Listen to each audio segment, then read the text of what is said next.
Assalamualaikum warahmatullahi wabarakatuh. Apa kabar anak-anak ibu? Semoga kita semua dalam keadaan sehat walafiat dan tetap semangat dalam pembelajaran online hari ini.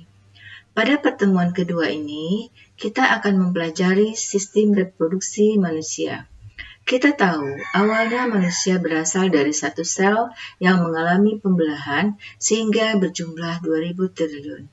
Selanjutnya, sel akan mengalami perubahan bentuk dan fungsi atau berdiferensiasi. Kemudian kita harus mengagumi keteraturan kompleksitas manusia sebagai ciptaan Tuhan.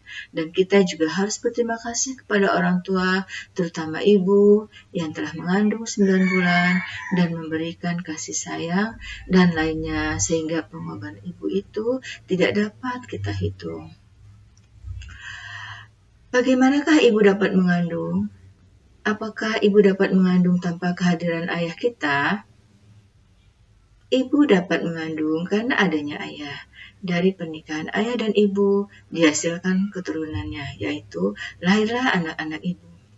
Ayah dan ibu dapat mempunyai keturunan karena memiliki sistem reproduksi. Tanpa sistem reproduksi ini, niscaya kita tidak akan lahir ke dunia dan umat manusia akan punah. Sekarang, marilah kita mempelajari tentang sistem reproduksi manusia. KD 31 dan 4.1. 3.1 menghubungkan sistem reproduksi pada manusia dan gangguan pada sistem reproduksi dengan penerapan pola hidup yang menunjang kesehatan manusia. 4.1-nya menyajikan hasil penelusuran informasi dari berbagai sumber terkait kesehatan dan upaya pencegahan gangguan pada organ reproduksi. Tujuan pembelajaran 1. Mengidentifikasikan organ-organ penyusun sistem reproduksi laki-laki dan perempuan. Yang kedua, menjelaskan fungsi organ penyusun sistem reproduksi laki-laki dan perempuan. Yang ketiga, mendeskripsikan manfaat berkhitan. Yang keempat, menuliskan fungsi beberapa zat yang dihasilkan oleh kelenjar vesika seminalis. Setiap makhluk hidup selalu bereproduksi. Mengapa? Ayo, siapa yang bisa jawab? Makhluk hidup bereproduksi bertujuan untuk mempertahankan keberadaan jenisnya. Demikian juga manusia. Proses reproduksi diatur oleh sistem reproduksi. Manusia memiliki dua jenis, yaitu laki-laki dan perempuan. Keduanya memiliki sistem reproduksi yang berlainan dan saling membutuhkan. Alat-alat reproduksi pada manusia. Yang pertama kita bahas pada laki-laki. Alat reproduksi laki-laki terdiri dari sepasang testis, ini dia, kemudian saluran-saluran kelamin, kemudian kelenjar-kelenjar tambahan, lalu penis. Testis, yaitu testis di sini letaknya, merupakan kelenjar kelamin penghasil sperma dan hormon testosteron. Saluran kelamin ada vasa efferentia, menampung sperma. Epididymis mengabsorpsi sperma hingga kental dan menyimpan sperma sementara lebih kurang 3 minggu. Vas deferens, saluran penghubung epididymis uretra pada penis. Di bagian ujung terdapatlah saluran ejakulasi. Uretra merupakan saluran untuk mengeluarkan sperma dan urin.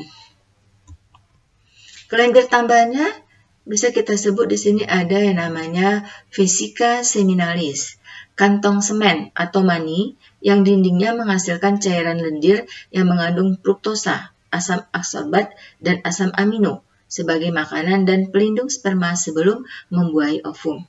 Semen atau mani adalah cairan yang terdiri dari sperma dan cairan yang dihasilkan oleh beberapa kelenjar. Kelenjar tambahan, di sini bisa kita sebut ada namanya Cowper's gland. Gland itu kelenjar ya. Kelenjar Cowperi atau bulgurethralis ini merupakan penghasil cairan licin. Kemudian kelenjar prostat. Nah, bisa kita lihat di sini ada namanya kelenjar prostat. Nah, ini dia letaknya kelenjar prostat menghasilkan cairan basah berwarna susu.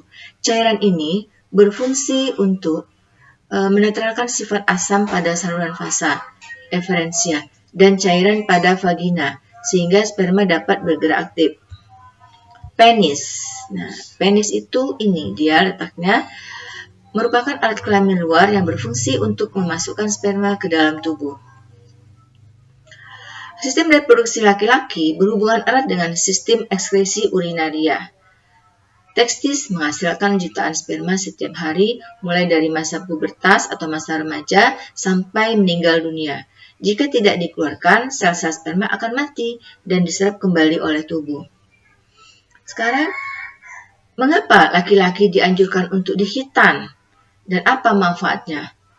Nah, ada yang tahu hitan itu apa?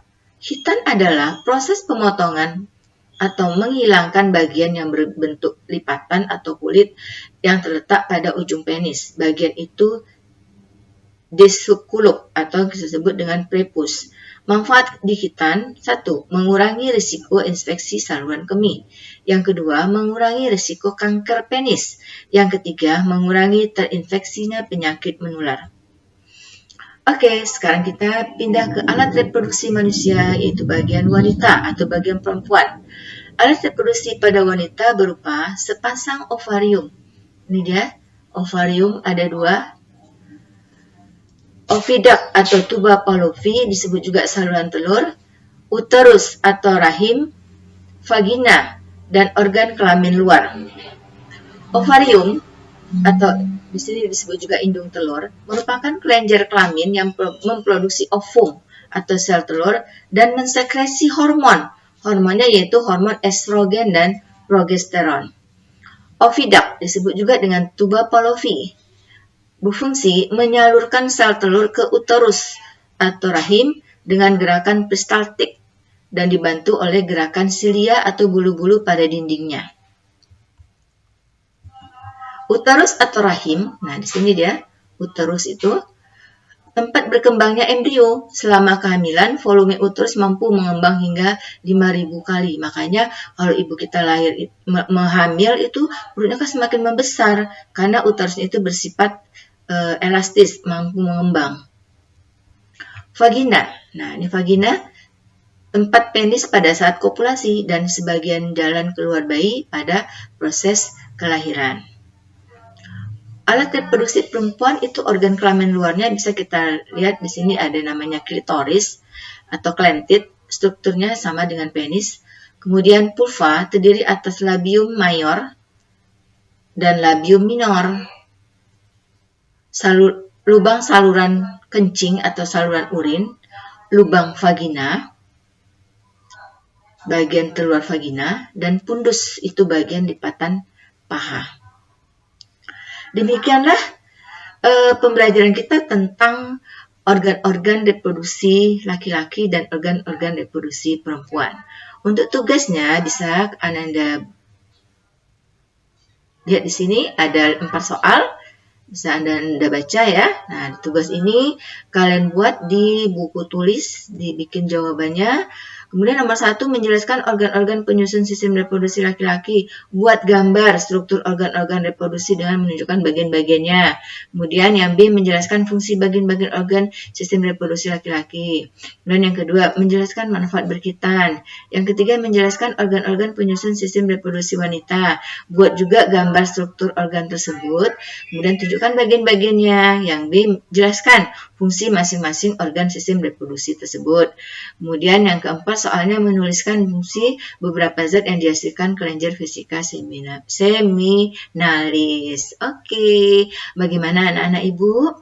Nah, demikianlah materi yang ibu berikan dan juga tugas yang telah ibu sampaikan. Mohon Ananda tetap semangat dan mengerjakan tugasnya tepat waktu. Terima kasih atas perhatiannya. Wabillahi taufiq wa hidayah. Wassalamualaikum warahmatullahi wabarakatuh.